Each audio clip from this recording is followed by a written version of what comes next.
Big welcome to Rehan's biology. मैं हूं रेहान खान। आज इस वीडियो में हम बीएससी सेकेंड ईयर के स्टूडेंट्स के लिए ज़ूलॉजी के सिलेबस का डिस्कशन करेंगे। ये सिलेबस उत्तर प्रदेश की सभी यूनिवर्सिटीज़ का कंबाइंड सिलेबस है, लेकिन ख़ास तौर से ये सिलेबस एमजेपी रोहिलखंड यूनिवर्सिटी से एफिलेटेड कॉलेजेस के जो स्टूडेंट हैं बीएससी सेकेंड ईयर के, उनके लिए सिलेबस प्रिस्क्राइब्ड है। तो एज़ यूजुअल जैसा आपको पता है, ज़ूलॉजी में 3 पेपर्स हैं। उनमें से आपको फर्स्ट पेपर जो पढ़ना है, कॉर्डेटा नाम है उसका। 2012 से पहले जो बीएससी सेकेंड ईयर का सिलेबस था, उसमें ये पेपर वर्टिब्रेट ज़ूलॉजी के नाम से था। तो वर्टिब्रेट्स के बारे में ही आपको मेनली इस पेपर में पढ़ना है, लेकिन फ़िलहाल इसका नाम कॉर्डेटा है। अगर आपको पता है, पहले से आप जानते हैं तो बहुत अच्छी बात है। अदरवाइज़ ये सिलेबस शुरू करने से पहले आपको एक छोटी सी डिटेल बताई जाएगी। फाइलम कॉर्डेटा किंगडम एनिमेलिया का एक फाइलम है।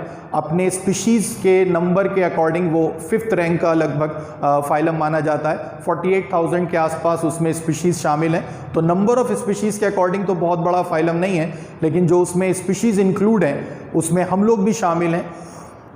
सॉरी। और जो आपके आसपास दूसरे एनिमल्स हैं, डेवलप्ड और एडवांस एनिमल्स जो आपको देखने को मिलते हैं, वो भी इसी फाइलम में शामिल हैं। तो एडवांस और wide spread universally distributed animals का ये फाइलम है। और इस फाइलम को कैरेक्टरिस्टिक्स के बेसिस पर पहले 2 ग्रुप्स में डिवाइड किया गया है, ग्रुप प्रोटोकॉर्डेटा और ग्रुप यूकॉर्डेटा।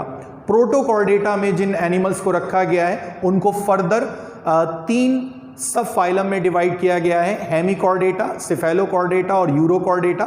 और ग्रुप यूकॉर्डेटा को सब फाइलम वर्टिब्रेटा में डिवाइड किया गया है। आपको जो सिलेबस दिया गया है, आपके लिए जो प्रिस्क्राइब सिलेबस है, उसके यूनिट फर्स्ट में 2 सब फाइलम है, हेमिकॉर्डेटा और सिफेलोकॉर्डेटा।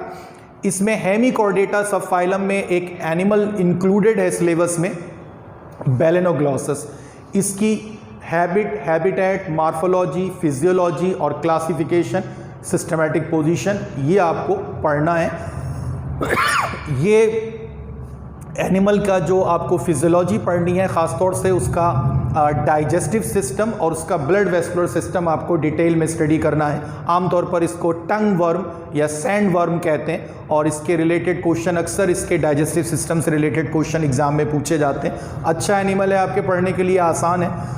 दूसरा जो सब फाइलम यहाँ पर है, सिफेलोकॉर्डेटा, उसमें जो एनिमल शामिल है, ब्रैंकियोस्टोमा या एम्फिऑक्सिस भी इस जीनस का नाम है।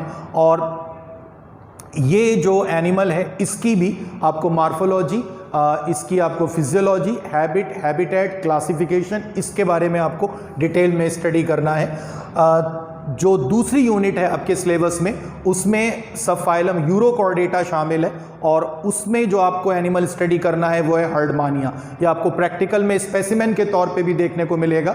इसकी भी आपको क्लासिफिकेशन, मॉर्फोलॉजी, हैबिटेट और फिजियोलॉजी के बारे में, और ख़ास तौर से इससे एक रिलेटेड टॉपिक है रेट्रोग्रेसिव मेटामॉर्फोसिस, प्रतिगामी कायांतरण। जब लार्वा ज़्यादा एडवांस्ड हो कंपेयर टू एडल्ट, तो इसको रेट्रोग्रेसिव मेटामॉर्फोसिस कहते हैं। आमतौर पर प्रोग्रेसिव मेटामॉर्फोसिस देखा जाता है एनिमल्स में, लार्वा ज़्यादा एडवांस नहीं होता है, लेकिन एडल्ट बहुत एडवांस होता है कंपेयर टू लार्वा। लेकिन यहाँ ऐसा नहीं है, यहाँ पर एडल्ट सिंपल है, लार्वा उसका बहुत एडवांस्ड है। तो ये रेट्रोग्रेसिव मेटामॉर्फोसिस कहलाता है। इसके बारे में एक लॉन्ग क्वेश्चन आता है, आपके लिए एक अच्छा टॉपिक है। 3rd यूनिट में आपको 3 क्लासेस दी गई हैं। स्पीसीज, फिशेस की क्लास है, एम्फीबिया, रेप्टिलिया, इनके सेलिएंट फीचर और classification up to orders along with examples, ये आपको करना है। तो ये 3 क्लासेस जो हैं, स्पीसीज, एम्फीबिया, रेप्टिलिया, इनमें से कोई एक आपसे एग्जाम में आता है, पूछा जाता है, जिसमें आपको उसके सेलिएंट फीचर और क्लासिफिकेशन की आउटलाइन बताना होती है। इस यूनिट में एक बहुत इंपॉर्टेंट टॉपिक है, demarcation between poisonous and non poisonous snacks, विषैले और विषविहीन सर्पों के बीच में अंतर। कैसे आप डिमार्केट करेंगे कोई स्नेक पॉइजनस है या नॉन पॉइजनस है, डिफरेंट उसके लिए आपको कीज दी जाएंगी, जिसके बेसिस पर आप ये डिमार्केट कर सकते हैं। और एक टॉपिक यहाँ पर है बाइटिंग मैकेनिज्म, हिंदी में कहते हैं दंश प्रक्रिया, सांप के काटने की क्रियाविधि। तो बाइट जब करता है कोई पॉइजनस स्नेक तो उसका मैकेनिज्म क्या होता है, आपको उसकी पॉइजनस एपरेटस के बारे में पढ़ना है और जो मैकेनिज्म है उसके बाइटिंग का उसके बारे में पढ़ना है। ये बहुत अच्छा एक लॉन्ग क्वेश्चन का टॉपिक है। प्रीवियस ईयर्स के पेपर्स आप उठा के देखिएगा तो आपको ये टॉपिक लॉन्ग क्वेश्चन के तौर पर लगभग हर दूसरे साल अपने पेपर में देखने को मिलेगा। तो अच्छे से आप इसको अगर तैयार करते हैं अलॉन्ग विद डायग्राम तो ये बहुत बेहतर टॉपिक है, आपको आसानी से अपने पेपर में मिल सकता है। यहाँ पर एक और छोटा सा नोट है नियोटनी के नाम से।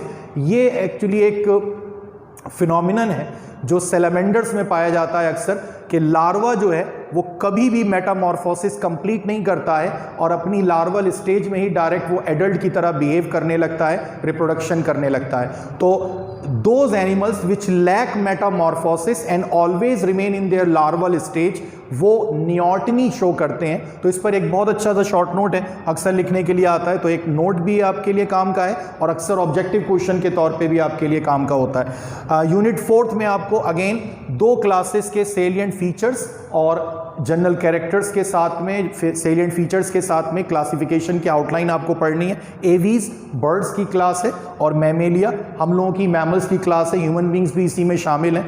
तो इनकी क्लासिफिकेशन की outline up to orders along with example और सेलिएंट फीचर्स आपको पढ़ना है। एक और टॉपिक है यहाँ पर last topic dentition in mammals. Dentition mammals में आपको जो टीथ है उनका स्ट्रक्चर, उनका अरेंजमेंट, उनका टाइप, डेंटल फॉर्मूला, ये आपको डिटेल में पढ़ना है। ये एक लॉन्ग क्वेश्चन का टॉपिक भी है और अक्सर शॉर्ट नोट के तौर पे भी पूछा जाता है। तो ये जो आपका सिलेबस है जूलॉजी फर्स्ट पेपर का, छोटा सा सिलेबस है, काफ़ी स्कोरिंग है।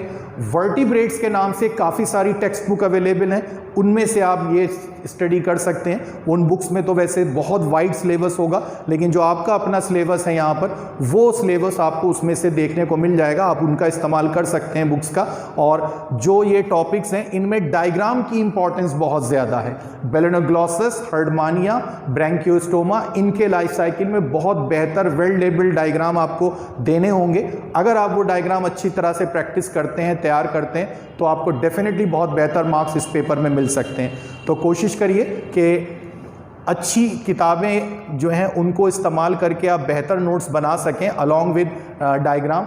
हम कोशिश करेंगे इस चैनल पे कि आपको कुछ पीडीएफ फाइल की फॉर्म में नोट्स प्रोवाइड करा सकें और कुछ टॉपिक को आप लेक्चर वीडियो के रूप में आप यहाँ पर देख सकें।